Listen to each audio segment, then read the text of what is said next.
Okay, we're going to call the Finance Committee meeting to order.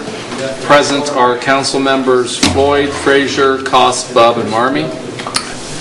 First item on the agenda is Resolution 17-45, waiving the licensing fees prescribed by Section 812.03 of the Codified Ordinances of the City of Newark for the operation of circus by the Heath Members Kiwanis Club. Thank you very much. Thank you, Mr. Chair. Mr. Ware and I are here tonight to speak to this. The administration's okay with waiving the fees, and we've got a circus coming to town. I'm going to let Ed tell you about it. Well, I thought I'd bring a visual. This is a poster for the circus, which is going to be the first weekend of August, and I have a letter requesting that. I don't know if I need that or not, with the details, which in fact is a press release that I have attached. So if you would like that, I can provide it. And we're just requesting that the council, which begins with the Finance Committee, waive the fee, which I think is $100, $125. I'm not sure exactly. $150. That makes it even more important. Thank you very much.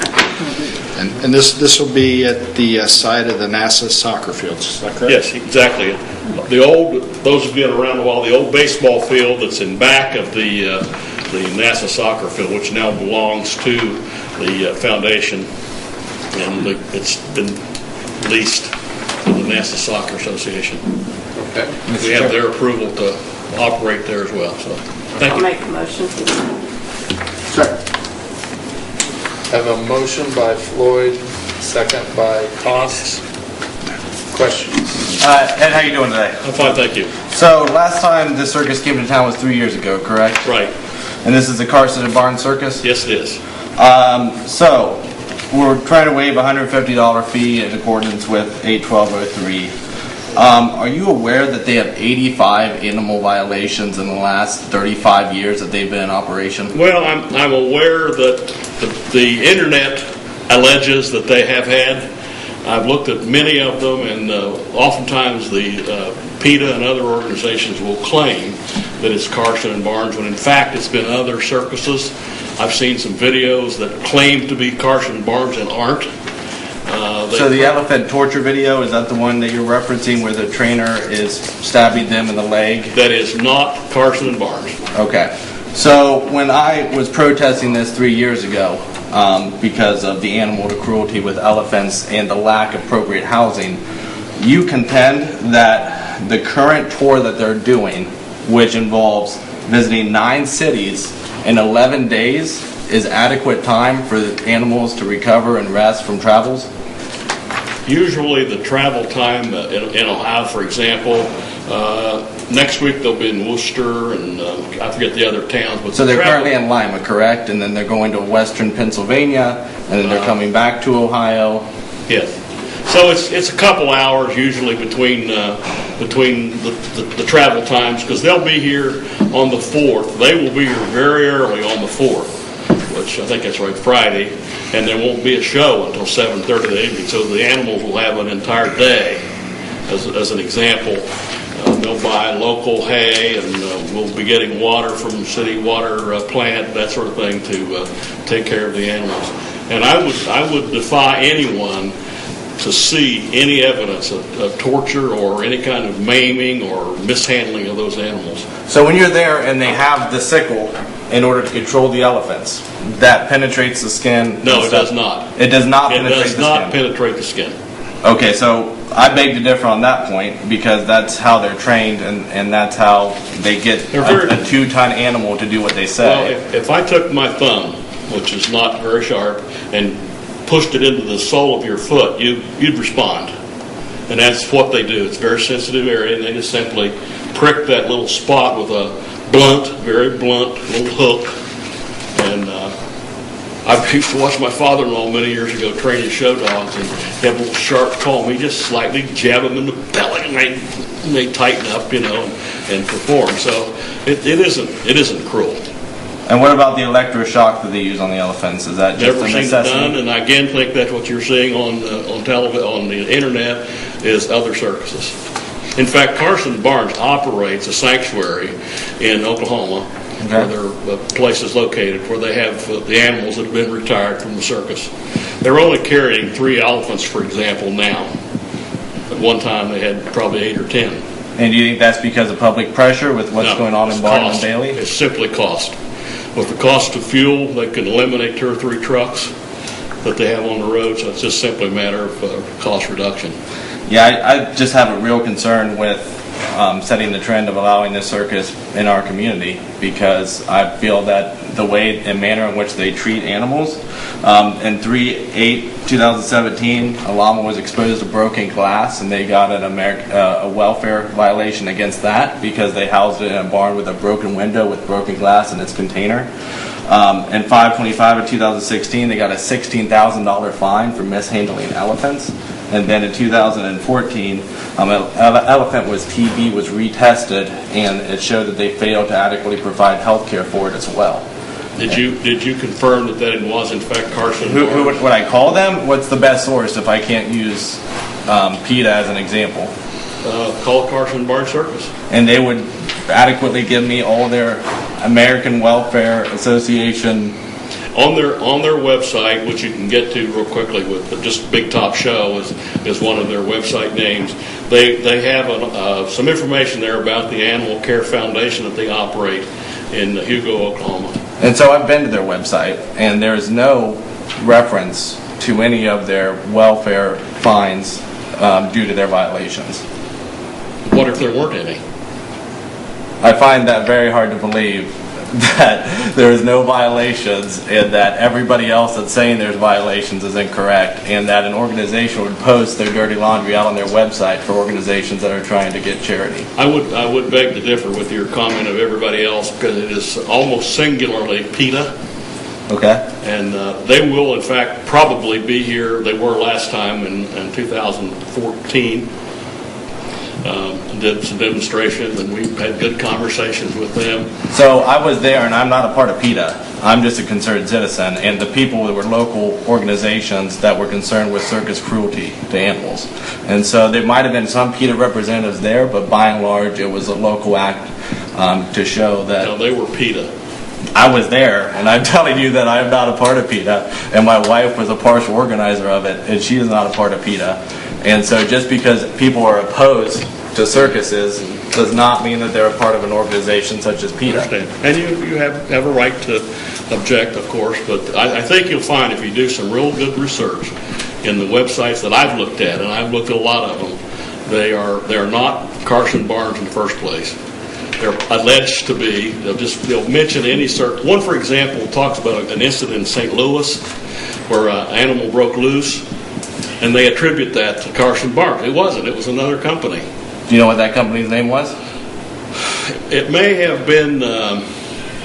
No, I don't want to guess. But the website, when you dig into it, shows it. Yeah, I just have a real struggle with the way in which these animals are transported and treated. I was there last time when they showed up on the tractor trailers, and I walked around and saw the condition of the animals, and about an 8x16 with 2 elephants roped off. And they've been cited multiple times for not having the appropriate safety equipment to lock them in their containers and to protect the audience. Would you where are those references It's that called they've been cited? Betafacts. I can literally pull it up right now on my phone. I can give you the URL if you're interested as well. And so it's all tied to human rights activist groups. And so, we can visit afterwards. So let me pull up my history. What's his name? So it's Mark Frazier. It's right down here. www.mediapedia.com/PETA/PBF/Carson and Barnes. Do that again. www.mediapedia.com/PETA/PDF/Carson and Barnes. And on it lists the dates of 85 violations, not including individual violations, but some of them compiled together, including concerns with public safety with elephants, as well as abuse of elephants, as well as inappropriate treatment of their petting zoo, as well as inappropriate treating with horses as well. And so, I'm definitely opposed to not paying the $150 fee, but I'm also more opposed to having the circus in our community, because what it does is it displays for children the wrong message, where there's a reason why these are trick animals, and that's because they're abused and neglected and forced to do these tricks. They're not doing it out of love and admiration and positive reinforcement. They're doing it out of abuse. And so when you're trying to break the cycle of animal abuse and you do these reinforcement criteria in which says, all right, well, although it's not right for you to chain up your dog outside in the blazing heat, when it comes to a 2-ton animal that doesn't have accurate access to water and no shelter, it's okay for that to be chained up outside. And so there's whole groups dedicated to building an education around circuses and the cruelty around it, and why we have Cirque du Soleil and we have different events like Strawberries on the Square that don't include animals as tricks, because what it does is it's actually abuse, and I actually have a problem with it. And for a moderate conservative Republican like myself, I never thought that I would be this passionate about it, but having 7 animals of myself and knowing what it's like to have an animal and care for an animal, I wouldn't want my dog abused, just like I don't want a 2-ton elephant abused. And so I'm actually going to compile legislation in order to ban circuses, and I hope that this legislative body will support that. And I have no problem with you having a circus. I have a problem with you having a circus in Newark, Ohio. And with that, I'll yield. Any other questions or comments? Yes. So where do we go from here to substantiate what's supposed to be taking place versus what we're being told is taking place before we give an answer to how we feel about a discount, let alone the event itself? How do we Rectify this. How do we rectify this? Do we table this, or what do we do? Well, I don't believe it can be tabled if you're wanting to waive the fee, because it's going to be here. We probably have enough time. Today's the 26th. We'd have to probably pass it on, waiving the actually an emergency. And we'd have to do an emergency if we table it, and we'd have to do it at the next committees. Now, here's the other thing. You can consider passing it on to full council, and that gives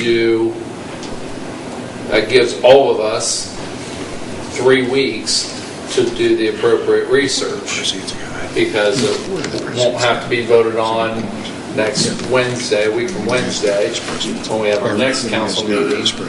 It would be Monday the 10th. We do. The 17th would be the second reading.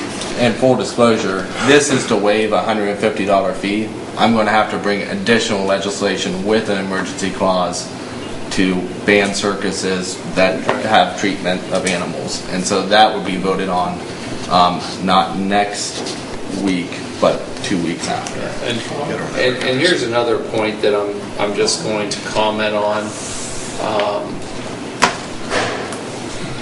Our vote here is not, in my opinion, our vote here is not whether or not we support the circus. Our vote here, the administration has already allowed it and said that it's okay, and also the foundation is allowing the land, and so there's a lot of different approvals that were taking place, and all that this council is voting on is whether or not we want to waive a fee for a local organization that's holding an event. Happens to be a circus. If you disagree with the circus and therefore you want to disagree with waiving that fee, that's fine. But again, we have 3 weeks to determine whether or not it would be the chair's recommendation that we proceed forward and do our research just to keep the ball rolling, because we'll run out of time and we'll have to use the emergency clause in it. Where this way, it's out in the open, it's in the public eye, it's going to be part of that. Does that make sense? It does. I'm going to be the first one to admit that I was not at all aware of the alleged record that you presented. I am not aware of that whatsoever.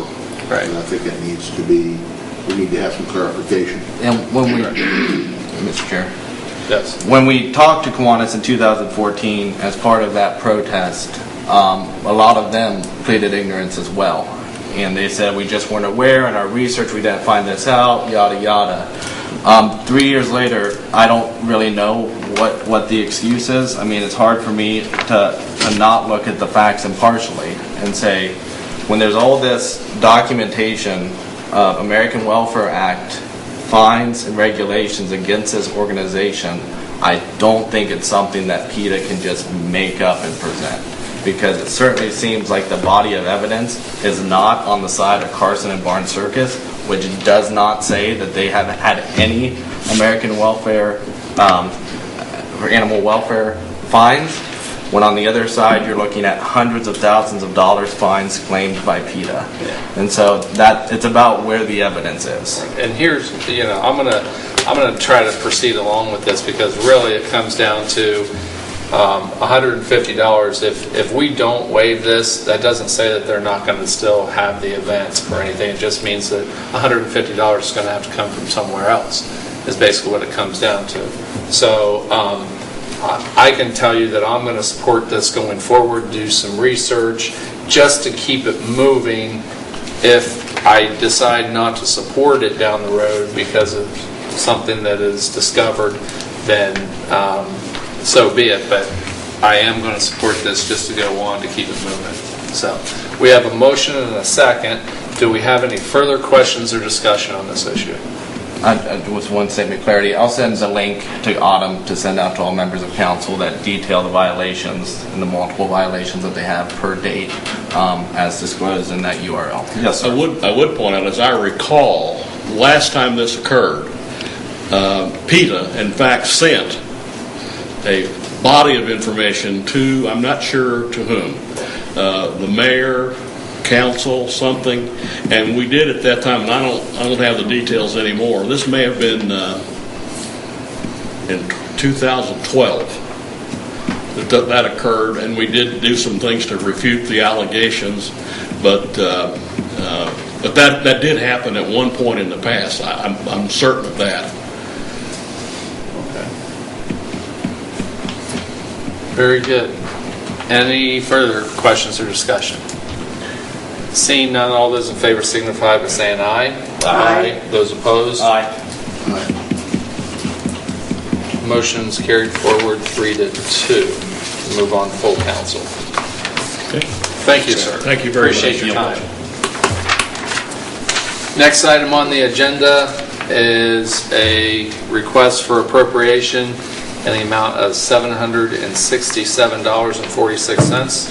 Thank you, Mr. Chair. I think 5 years ago, you and I had a conversation that we thought we could do a better job asking for property taxes to be waived on property the city sees and the properties the city oversees.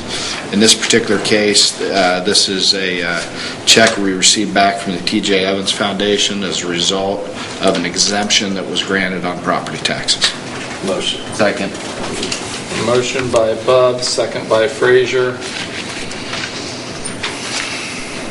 Any further questions or discussion? Seeing none, all those in favor signify by saying aye. Aye. Those opposed?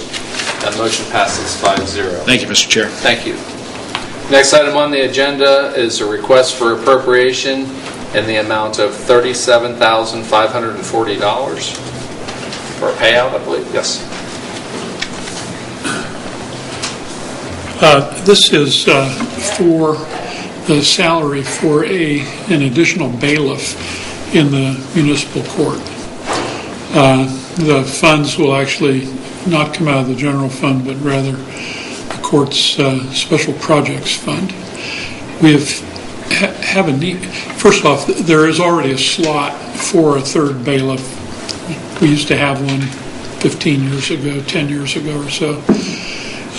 We've had almost 400 more civil filings this year which result in the bailiffs, both bailiffs having to go out and serve papers overtime in many instances. And also there are some security concerns too when the bailiffs are out of the courtroom. There's not much in the way of security to begin with, and when they're gone, there is none at all. So we thought it would be a good idea to have a third one on board, and I know this isn't as interesting, more pedestrian than the last request, but I'm asking for the appropriation for the balance of this year. Very good. Motion. Second. Motion by Floyd, second by Frazier. Any questions or discussion? Mr. Frazier? Yes, sir. Is 3 enough? Are you thinking maybe a 4th one is necessary with that dramatic increase? Well, it all depends what the future holds. You know, the court and the administration, we're in discussions now about, frankly, ways of providing security for for this building and the 3rd and 4th floor. But, you know, we may have to hire more simply for security. This is primarily to serve papers, Yep. summonses, subpoenas. You know, we have the option of telling Steve Baum to have his people do it, and I don't think that makes a lot of sense to have a, you know, $30 an hour person serving papers when you can do it much more efficiently with a deputy bailiff. So can't really answer that question right now. The other thing is you know, each of the bailiffs have been there a long time. They each get, I think, six weeks vacation. Yeah, they get a significant amount of vacation, and people get sick, and we have no one to fill in other than Tony Phillips used to fill in, and he passed away last month. So it's really something that's needed. Mr. Yes. I disagree. I would agree it's very much needed. I think it's a smart move, so I'm glad you're bringing it forward. Thank you. Right. Any other questions or discussion? Seeing none, all those in favor signify by saying aye. Aye. Those opposed? The motion passes 5-0. Thank you very much. Next item on the agenda is a request for legislation, Resolution 17-47, authorizing the mayor of the city of Newark to enter into a community development block grant funded sub-recipient agreement with the hereinafter named organizations to carry out activities included within Newark's fiscal year 2017 Community Development Block Grant 1-year action plan. The legislation deals with the following subrecipients. These are nonprofits in the city of Newark: Behavioral Health Care Partners, Salvation Army, St. Vincent de Paul, St. Vincent Haven, Coalition of Care, Newark Development Partners, CIC, Denison University Garden of Hope, Licking County Coalition of Housing, Canal Market District, Together We Grow, The Woodlands New Beginnings, Trinity Episcopal Church, and we need to also include Mental Health America of Licking County and Center for Disability Services. These organizations were selected for our 2017 CDBG funding cycle. So make a motion to amend and add L, Mental Health America, and M, Center for Disability Services. We first need a motion to bring it onto the floor. Motion. Second. Motion by Floyd, second by Frazier, and then we can make a motion to amend to add those two. Yeah.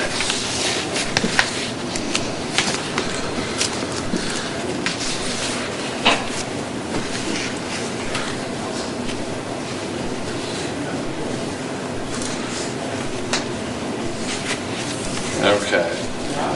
So we have a motion to amend to add Mental Health America of Licking County and Center for Disability Services.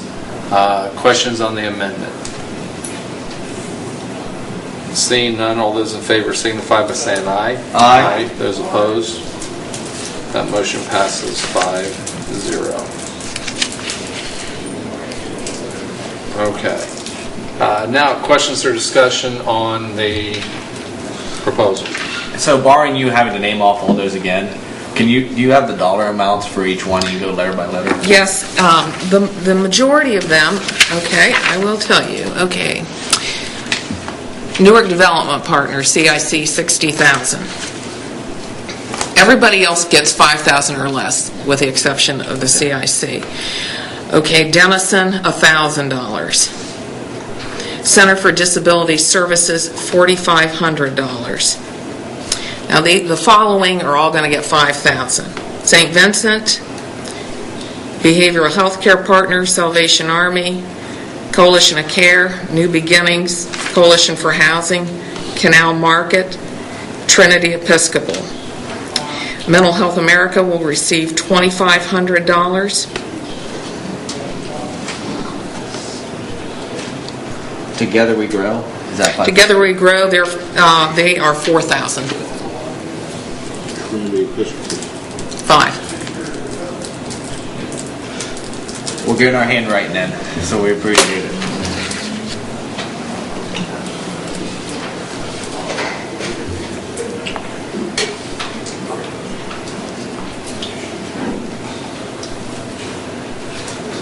So total is 112, is that correct? I didn't add it up. Okay. They're in different categories. A couple of them are in what is considered public facilities and public services. I mean, I can tell you how we're appropriating our money in those categories, if you like.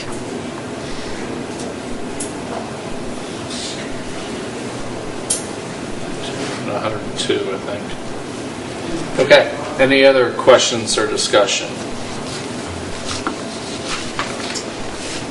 Seeing none, all those in favor signify by saying aye. Aye. Those opposed?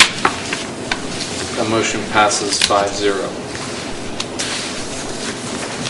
All right. And with that, this meeting stands adjourned. Next up is service. All right, we'll call the Service Committee meeting to order. Those present are myself, Rath, Cost, Bub, Frazier, and Floyd. Up first on the agenda, consider resolution number 17-48, authorizing the conveyance of certain real property now owned by the City of Newark, Ohio, to Newark Development Partners as its agent for industrial, commercial, distribution, and research. Thank you, Mr. Chair. A few of you will remember, I don't know, 4 or 5 years back, the city got ready to sell a little triangle piece of property on the corner of Dio and Mount Vernon Road. And by the time we did all the things that cities are required to do, we had $5,000 or $6,000 cost in that little triangle piece to get transferred. And when we sold it, I think we got, I don't know, $4,000 maybe, and an adjacent property owner bought it.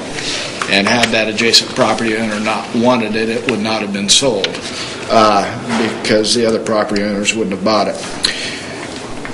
Kind of a similar case here. This property was acquired by the city, and when we say acquired, through grant funding, we tore a house down, we ended up with a piece of property. The city's currently charged with paying the property taxes and maintaining the property. We have a property owner on Mouse Street that would like to have the property. They're not willing to pay a lot for it, but they will pay some conveyance fees. So the win to the city is we don't have to care for it, and the win to the city is we don't have to pay ongoing property taxes. If you look at the size of the property in today's world, and you kind of look at the setbacks that are required, side setbacks, front and rear setbacks, it's not that buildable of a lot. It's more piece of property that should be green space. I'll make a motion. Second. Motion by Floyd, seconded by Bob. Any questions from the committee? Any questions from the audience? Seeing none, all those in favor of passing this on to council? Aye. Signify by saying aye. Aye. Opposed? That passes 5-0. Thank you, Mr. Chair. And that concludes the service committee. Up next will be capital improvements. Call the meeting of the Capital Improvements Committee. Excuse me. We have one more committee left. Thank you. Committee members present: Frazier, Magnus, Rath, Paul, Johnson. And this resolution appropriating money for the current expenses of the municipal corporation. Mr. Rhodes. Thank you, Mr. Chair. If you head east on 16 and you look up on the hillside there's a seal. It's a City of Newark seal that nobody really can see. About 5 years ago, was it 5 years ago, Barbara? 2014. 2014. Not quite 5 years ago, but anyways, prior to that meeting, we began talking, gosh, maybe we ought to try to find some local funding to maybe move that seal so when you get off downtown, you can actually see the seal of the city. So with Barbara's help, through the Licking County Foundation, we got grant dollars. With Mark and my persuasion, we were able to get another $3,000 from Newark Development Partners. We reached out in the community and we got some donation from State Farm to help move the seal. So there's community support for this, and we've decided to do it in conjunction with the new downtown bridge. And it's a project that we're just putting the monies into, and we're going to execute the project once all the monies are received. We do have the $3,000 in from Newark Development Partners, and we do have the letter from the Licking County Foundations, and I believe those are last dollar matches. The foundation will be providing $5,976 after we document for them that we have the other funds in place for the project. So the timing is essential because they're going to be finishing up the work downtown, and we need to have our PO ready so that we can execute the move. You know, you kind of look around and say, gosh, should we do this, should we not do this? There's a lot of community partners that have donated in excess of this amount for many different projects that would like to see us come to fruition. And Where exactly will the seal be? As you get off the highway into downtown, if you're headed east on the highway, it'll be located in front of the Licking County Chamber of Commerce. Oh, okay. It'll be right there so you can see it as you get off. Be a nice hillside, some trees, things like this. Kind of dressing it up similar to what we did at Hudson Avenue, you know. And the city will be providing in-kind labor for all of this. So, you know, we've got 4 partners involved in this. Mr. Rath? What's the city's cost? At a capital improvement, $16,169. And we've had how much in personal and private contributions?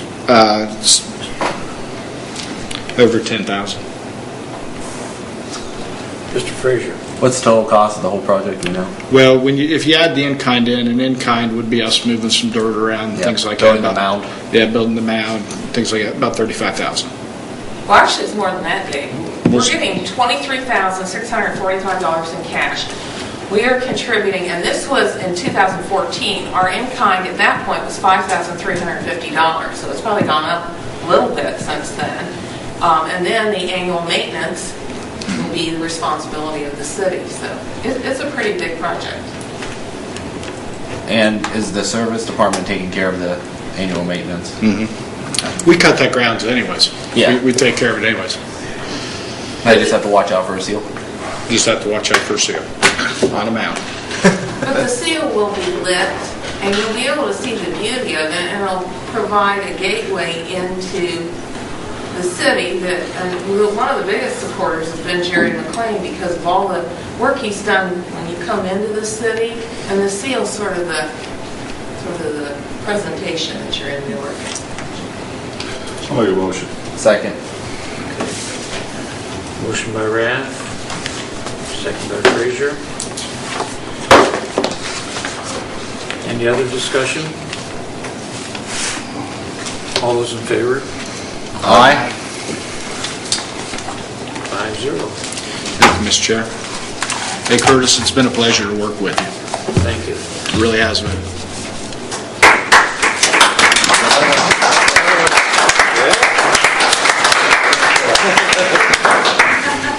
And I will say goodbye.